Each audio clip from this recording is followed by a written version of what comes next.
Good morning, my friend. Travis Egan, my mortgage guy, VA home loan specialist, on today's daily musings and lessons learned for Thursday, April 8th, 2021. Today, we're going to be talking about a success formula.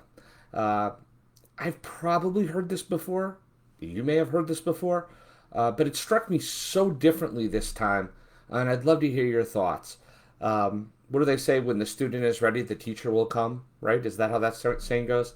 So I'm going to share with you a story talking about that. Oh, if you're watching live, please hashtag live.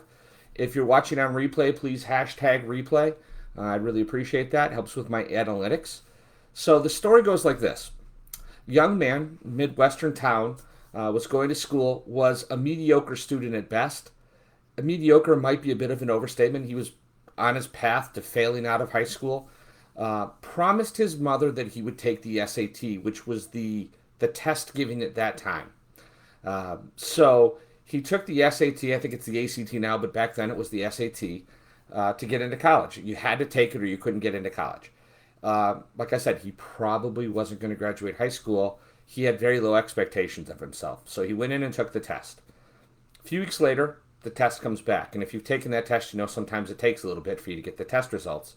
When he opened up his results, his score was a 1480 out of 1600. Now, if you're not familiar with the SAT, back in those days, a 1480 is like genius level. Like that is really high. Mind you, he's a below average, well below average student, mediocre at best. So when he saw it, he excitedly took the results to his mother. His mother looked at it. She knew her son. She looked down and said, "Did you cheat?"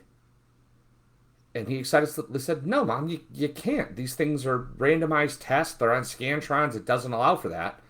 Um, and so she said, "Are you sure?" And he, more confidently said, "Yeah, I'm sure. Apparently, I've been smart all along." So the next fall, when classes started back up, he acted as a 1480 SAT student. He acted as that student. What does a 1480 student do? Well, they go to class on time. They do their work. They turn it in on time. They behave that way. And because he was doing that work, he could no longer hang out with those friends that had maybe gotten him into trouble.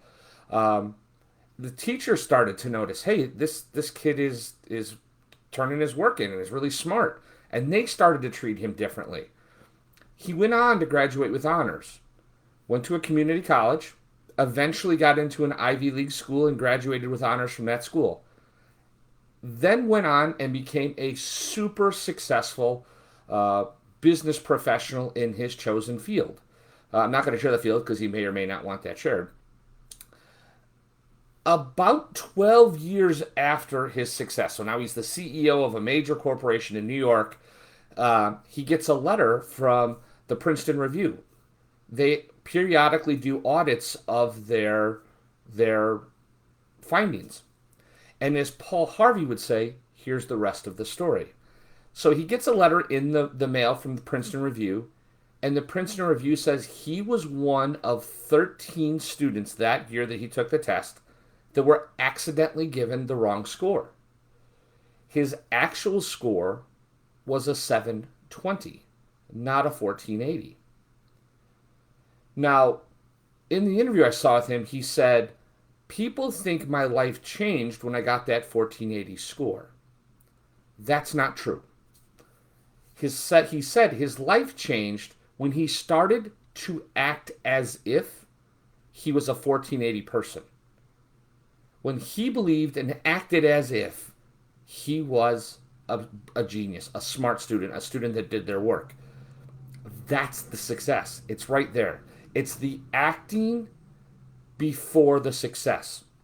So this is not fake it till you make it, right? So think about this differently. Fake it till you make it is much more about outward errors.